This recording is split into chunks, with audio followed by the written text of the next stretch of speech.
the Muslim Ummah confronts formidable challenges, conflicts, poverty, disunity, and more than ever, it is in these testing times that we need to hold on together to our values and ethics, guided by our religion, to be able to reclaim our lost place in the community of nations. मुस्लिम उम्मा को challenges से निपटने के लिए एक होना होगा। वज़ीर आज़म शहबाज शरीफ का इस्लामी ममालिक को पैगाम। मलेशिया की इंटरनेशनल इस्लामिक यूनिवर्सिटी से खिताब में कहा, आज उम्मत को तनाज़ात, ग़ुरबत और बाहमी इंतशार समेत बेशुमार चैलेंजेस का सामना है। अपनी इक़दार और इस्लामी असूलों पर अमल पैरा होकर खोया हुआ मुकाम हासिल कर सकते हैं। क़यादत कोई इम्तियाज़ नहीं बल्कि एक अमानत है। क़यादत को दयानत, इखलास और शफ़ाफ़ एहतसाब के साथ अदा करना लाजिम है। 4 दहाइयों से ज़ायद पंजाब के अवाम की बतौर खादिम खिदमत की।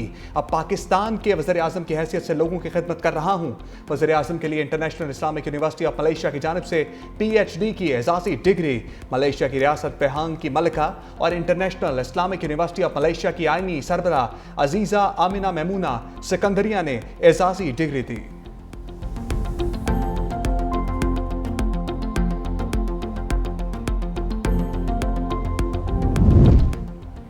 दो मुल्क एक विजन, पाकिस्तान और मलेशिया में दोस्ती का नया बाब रकम।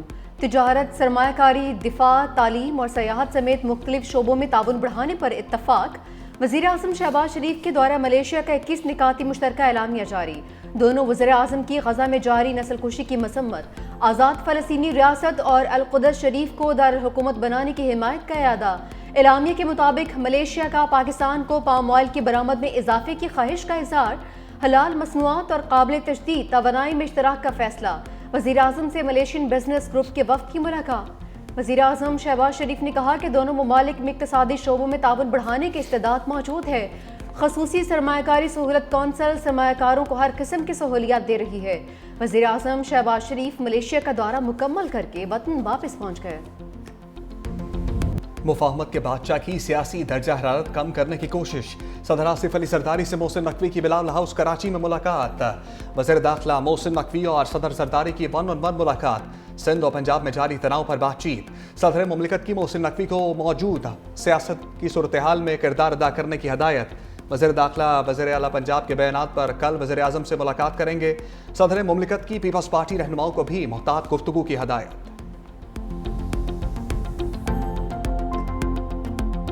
सिर्फ जुर्म की सफाई कर दी, पंजाब से कूड़ा करकट है, गंद है, इसकी सफाई कर दी, बल्कि उनके दिमागों की भी सफाई कर रही है जो पंजाब की तरक्की से जलते हैं। बड़ा गुस्सा आता है कि मरियम नवाज शरीफ पंजाब की बात क्यों करती है। मरियम नवाज शरीफ पंजाब की बात नहीं करेगी तो कौन आके पंजाब की बात करेगा। जैसे आज पंजाब साफ है, खैबर पख्तूनख्वा को भी ऐसे ही साफ होता देखना चाहती है। मरियम नवाज शरीफ बलोचिस्तान को भी इतना ही साफ देखना चाहती है। मरियम नवाज शरीफ सिंध को भी इतना ही साफ देखना चाहती है। सबको पैसे बहुत मिलते हैं तो अपनी अपनी हुकूमतों से सवाल करो। वज़ीर आला पंजाब मरियम नवाज का कशीदा सूरत हाल के दौरान फिर लफ्जी फायर। सुथरा पंजाब तकरीब में नाम लिए बगैर तंज के निश्तर। कहा, पंजाब की तरक्की से जलने वालों के दिमागों की सफाई करूंगी। मैं पंजाब की बात नहीं करूंगी तो कौन करेगा। महरूमे के शिकार लोग अपने सूबों से सवाल करें। गली मोहल्ले गंदे हैं, महंगाई है तो अपनी हुकूमत से पूछो। पंजाब आज साफ है, चमक रहा है, तरक्की का इनकलाब आ चुका। सिंध, बलोचिस्तान, खैबर पख्तूनख्वा को भी साफ देखना चाहती हूँ। अवाम को उनका हक उनकी दहलीज पर मिलना चाहिए। मजीद बोले कि गोगी पिंकी के दौर में पाकिस्तान में तबाही आई, हर जगह गंदगी के ढेर थे। वज़ीर आज़म शहबाज शरीफ की हुकूमत खत्म होते ही सफाई का निज़ाम खत्म हो गया। मरीम नवाज का साफ सुथरा पंजाब के मुलाजिमीन के लिए राशन कार्ड का ऐलान। वज़ीर इत्तलात पंजाब अस्मा बुखारी ने सियासी महाज फिर गरमा दिया। बोली, वज़ीर आला पंजाब मरियम नवाज माफ़ी क्यों मांगे। सिंध हुकूमत की तरफ से बहुत माफियाँ उधार हैं। सिंध वाले हर बात पर सिंध कार्ड खेलते हैं। पीपल्स पार्टी ने वफाक को कमज़ोर करने के लिए पंजाब को निशाना बनाया। BISB की बुनियाद पर पंजाब हुकूमत पर यलगार की गई। बिलावल भुट्टो ने अच्छे अंदाज में पूरी दुनिया में पाकिस्तान का मुकदमा लड़ा। PTI अपना घर दुरुस्त करे, हमें मशवरों की ज़रूरत नहीं।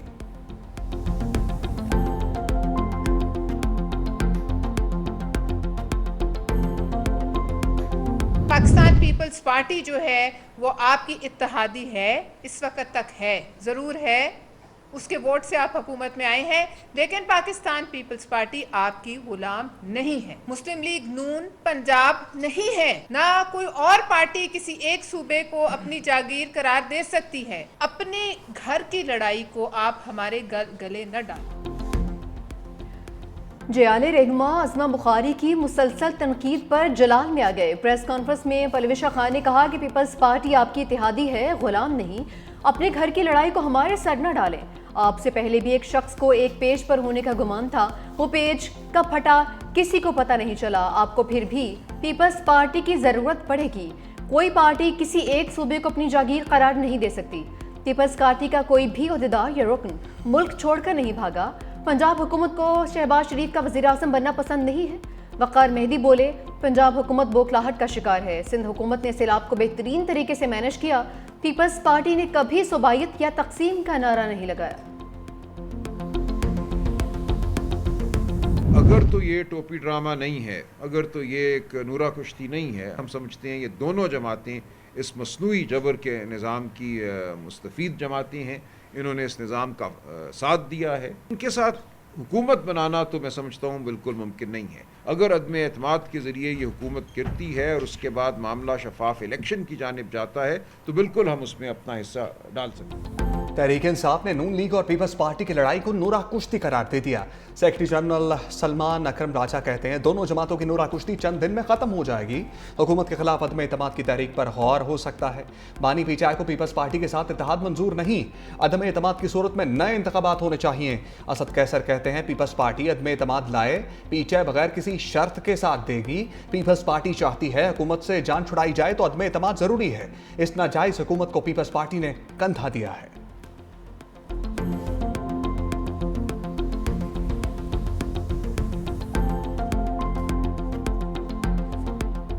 तर्जुमान पाक फौज ने भारत के झूठे दावों को शूट डाउन कर दिया। ब्लूमबर्ग को इंटरव्यू में DG ISPR lieutenant general Ahmed Sharif Chaudhry कहते हैं मार के हक में भारत पाकिस्तान का कोई तैयारा नहीं गिरा सका। अमरीकी सदर ट्रंप 7 भारतीय तैयारे मार गिराए जाने की तस्दीक कर चुके। पाकिस्तान भारत के साथ हथियारों की दौड़ में शामिल नहीं। कभी अदादोशुमार और हक़ाइक़ से खेलने या छुपाने की कोशिश नहीं की। हमारी फौजी हिकमत अमली हमेशा मौसर और कारगिल प्लेटफॉर्म्स और पाकिस्तानी टेक्नोलॉजी को शामिल करना रही है। हम हर किस्म की टेक्नोलॉजी, चाहे वो खुद साख्ता हो या मशरकी या फिर मगरबी हो, के हसूल के लिए तैयार रहते हैं। चीनी हथियारों के साथ साथ अमरीकी साख्ता F-16 तैयारों का इस्तेमाल भी करते हैं। भारतीय अस्करी क़यादत झूठे दावे गढ़ने में नंबर 1। पाकिस्तान की हाथों बदतरीन शिकस्त के बाद बौखलाहट का शिकार। गैर संजीदा और गैर पेशा वराना तर्ज अमल की वजह से जग हंसाई। भारतीय एयर चीफ का मुज़ाहिर बयान देना वतीरा बन चुका। प्रेस कॉन्फ्रेंस में कहा भारत के कितने तैयारे गिरे इस बारे में कुछ नहीं बोलना चाहूंगा। हमें कुछ नहीं बताना चाहिए कि कितना नुकसान हुआ। जंगी जनूनी भारतीय फौजी क़यादत की पेशा वराना काबिलियत पहले ही दुनिया के सामने आ चुकी है।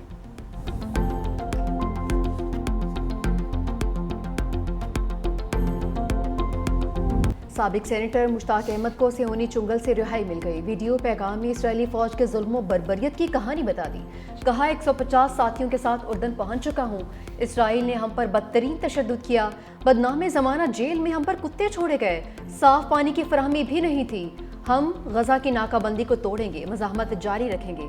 पाकिस्तान आकर तफसीलात बताऊंगा।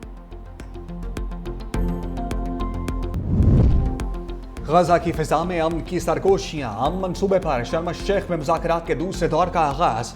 इसराइल और हमास के दरमियान मुज़ाकरात का पहला दौर मुस्बत। जंग बंदी, कैदियों की रिहाई और इंसानी इमदाद पर बातचीत। हमास ने जंग बंदी के लिए अपनी शराइत पेश कर दी। कहा यरगमालियों की रिहाई के बदले इसराइल गजा से मरहलावार इनखला करे। जंग बंदी के लिए एक वाज़ेह टाइम लाइन दी जाए। 6 अहम फलस्तीनी कैदियों की रिहाई और गजा में बड़े पैमाने पर इमदाद की फराहमी का मुतालबा। हमास ने जोर दिया कि यरगमालियों की रिहाई के बाद इसराइल को मुआहदे की मुकम्मल पासदारी की जमानत देना होगी।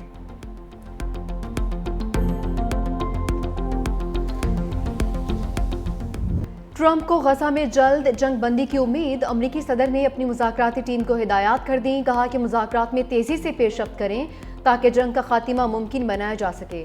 गजा जंग बंदी के लिए ज़बरदस्त पेशरफ्त कर रहे हैं। तवक्को है गजा जंग बंदी से मुतालिक मुआहदा जल्द होगा। हम मशरिक़ वस्ता में 3000 साल पुराना तनाज़ा हल करने जा रहे हैं। गजा अमन डील का हर मुल्क ने खैर मकदम किया। हमास ने उन चीज़ों पर इत्तफाक किया है जो हम बहुत अहम हैं। नेतन्याहू से ये नहीं कहा कि वो यरगमालियों के मामले में मनफी रवैया छोड़े। तिजारत और टैरिफ से 7 जंगें रुकवाई हैं। पाकिस्तान और भारत की जंग भी रोकी। जंग में 7 तैयारे गिराए गए थे। डेमोक्रेट्स और गैर कानूनी गैर मुल्कियों को सेहत की सहूलियत देना चाहते हैं। गजा ने 2 साल जुल्म सितम और आहों और सस्कियों में काटे। सफाक इसराइल की बर्बरियत को 2 साल मुकम्मल हो गए। हजारों शुहदा, लाखों लोग बेघर। 24 घंटे के दौरान मजीद 24 फलस्तीनी मौत की आगोश में जा सोए। इसराइली बमबारी ने गजा की 3% आबादी को मौत के हवाले कर दिया। मजमूई तौर पर 67,000 से जायद फलस्तीनी शहीद, 20,000 बच्चे शामिल। सेहोनी फौज ने अस्पतालों, पनागुज़ीन कैंपों को भी चुन चुन कर निशाना बनाया। बमबारी से 1700 से जायद तिब्बी एहलकारों को भी शहीद किया। सेहोनी फौज ने गजा में भूख को भी हथियार के तौर पर इस्तेमाल किया। खुराक न मिलने पर 459 फलस्तीनी भूख से मर गए। दुनिया को सच दिखाने के जुर्म में 300 के करीब सहाफ़ियों को भी मौत की वादी में धकेल दिया गया।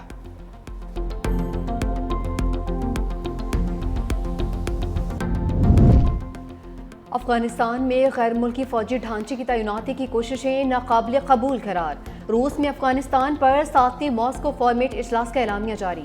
एलामिया में कहा कि ये इकदामात इलाकाई अमन इस्तेहकाम के मफाद में नहीं हैं। अफगानिस्तान को इस काबिल बनाया जाए ताकि दहशत गर्दी के खिलाफ इकदाम करे। फ्रीकैन ने दहशत गर्दी को अफगानिस्तान खत्ते और आलमी अमन सलामती के लिए संगीन खतरा करार दिया। फ्रीकैन ने इलाकाई ढांचों और फोरम्स के अहम किरदार को उजागर किया। अफगानिस्तान की मौजूदा सूरत हाल के जिम्मेदार मुल्क मुआशी बहाली के वादे पूरे करें। अफगान अवाम को इंसानी हमदर्दी की बुनियाद पर इमदाद जारी रखने का अज़्म का अदा। फ्रीकैन ने बैन अक़वामी बिरादरी से अपील की कि वह हंगामी इंसानी इमदाद की फराहमी में तेज़ी लाए। फ्रीकैन ने इस इमदाद के साथ सियासी इस्तेमाल की कोशिशों को भी मुखालफत की है। पाकिस्तान, रूस, चीन, भारत और ईरान समेत दीगर ममालिक की इजलास में शिरकत। रूसी सदर पुतिन और नेतन्याहू के दरमियान टेलीफोन पर राबिता, मशरिक़ वस्ता की सूरत हाल और सदर ट्रंप के अमन मंसूबे पर गुफ्तगू। ईरानी जौहरी प्रोग्राम का बातचीत से हल निकालने पर दिलचस्पी का इजहार।